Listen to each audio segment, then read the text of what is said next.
दोस्तों, एक कहावत आपने सुनी होगी कि जो इंसान मौत से नहीं डरता या तो वो झूठ बोल रहा होता है या फिर वो गोरखा होता है। जी हाँ दोस्तों, आज मैं आपको इस देश की और इस दुनिया की सबसे ताकतवर रेजिमेंट गोरखा राइफल्स के बारे में बताने जा रहा हूं। और आज मैं आपको गोरखा के बारे में ऐसी ऐसी चीजें बताऊंगा जिसे आज तक आपने कहीं नहीं सुना होगा। इनके ऊपर कई सारे वीडियोस बने हैं, लेकिन आज जो आप सुनेंगे, जो जानकारी हासिल करेंगे, वो आपने कभी हासिल नहीं किया होगा। इसीलिए इस वीडियो को लास्ट तक देखिएगा और अपने दोस्तों के बीच में इस वीडियो को शेयर भी कीजिएगा, क्योंकि ये मामला है अपने देश का। दोस्तों, ये कहानी है 1814 से 1816 के बीच में, जब गोरखा राइफल्स की पहली बार पहचान हुई थी। उस समय ईस्ट इंडिया कंपनी और नेपाल के राजाओं के बीच में लड़ाई चल रही थी।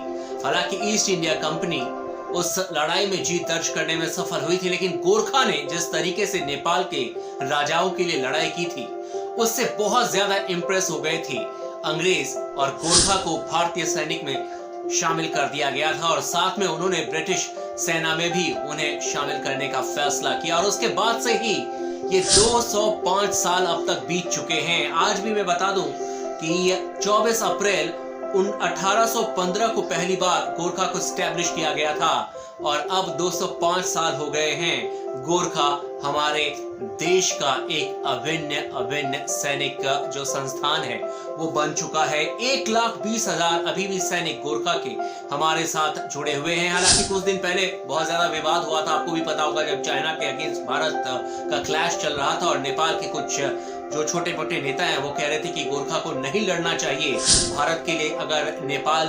और चीन और अगर भारत के बीच में लड़ाई होती है। लेकिन ये सारी बातें पॉलिटिक्स है और इस बात का कोई असर हुआ नहीं। लेकिन गोरखा को इतना खतरनाक क्यों माना जाता है वो मैं आपको बता दूं। लेकिन सबसे पहले बता दूं कि दुश्मनों काल ये इनका निकनेम है, और क्यों है इसके बारे में भी मैं आपको जानकारी दूंगा। और एक बात तो हमेशा आप मान के चलिए कि जो सिद्धांत इनका है लाइफ का और जिंदगी जीने का, वो बिल्कुल साफ है कि कायरों की तरह जिंदगी जीने से अच्छा है कि मौत आ जाए। इसीलिए गोरखा किसी से डरते नहीं हैं, मौत से भी नहीं डरते। वो 5 ऐसी क्या बात है गोरखा को जो सबसे अलग बनाती है। नंबर 1, गोरखा अपने हिम्मत के लिए जाने जाते हैं। दुश्मनों से बिना डरे हुए लड़ते हैं। जी हाँ दोस्तों, दुश्मन चाहे कितना भी ताकतवर क्यों न हो, गोरखा अगर एक बार मोर्चे पर आ जाते हैं तो कभी पीछे मुड़कर नहीं देखते हैं। दुश्मनों का सामना डट कर कहते हैं। उनकी हिम्मत ही उनकी सबसे बड़ी ताकत है। नंबर 2, गोरखा दुश्मनों के लिए मौत है, वो सबूत तक नहीं छोड़ते। जी हाँ दोस्तों, ये बात आप ध्यान से सुनिएगा। अगर गोरखा ने किसी प्रोजेक्ट को हाथ में ले लिया, अगर गोरखा ने मन बना लिया कि अब कत्लेआम करना है, तो वो फिर पीछे मुड़कर नहीं देखते और दुश्मनों का सफाया किए बिना वो वापस आते नहीं है। तीसरा पॉइंट, गोरखा और उनकी खुखरी, ये बहुत डेडली कॉम्बिनेशन कहा जाता है, क्योंकि 18 इंच की जो उनकी खुखरी होती है उसके बारे में कहा जाता है कि जब भी म्यान से वो बाहर निकालते हैं तो या तो उसमें दुश्मन का खून लग जाना चाहिए। अगर नहीं लग जाता, अगर दुश्मन का खून आप नहीं लगा पाते तो अपना खून बलिदान के तौर पर देना होता है। ये गोरखा का सिद्धांत है कि जब भी खुखरी को आप म्यान से निकालें तो कम से कम दुश्मन का खून उस खुखरी में लगना चाहिए। इससे आप अंदाजा लगा सकते हैं ये कितने खतरनाक होते होंगे। गोरखा का नारा है जय महाकाली आयो गोरखाली।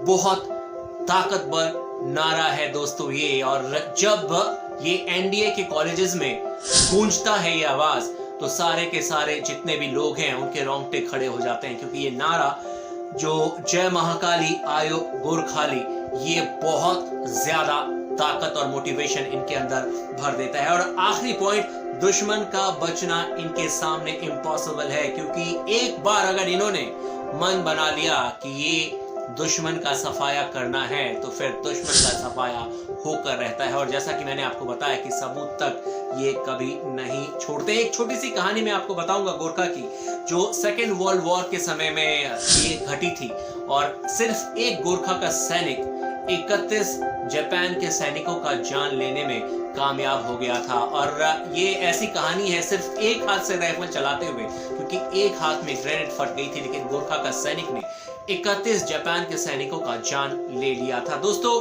कई ऐसे मौके आए हैं जब गोरखा के सैनिकों ने प्रूव किया है कि उनसे ज्यादा बलशाली कोई नहीं है। 1947-48 में उड़ी सेक्टर में जो लड़ाई हुई थी उसमें गोरखा ने अकेले अपने दम पर ये जो युद्ध हुआ था उसमें भारतीय सेना में जीत दर्ज करवाई थी, भारतीय सैनिकों को जितवाया था। 1962 में लद्दाख की लड़ाई और 1965 और 1971 में जम्मू कश्मीर में जो इनका रोल रहा था वो सबसे कमाल का रहा था। तो गोरखा रेजिमेंट के बारे में एक ही बात कही जाती है कि अगर कोई इंसान कहता है कि वो मौत से नहीं डरता तो या तो वो झूठ बोल रहा है या फिर वो गोरखा है। दोस्तों।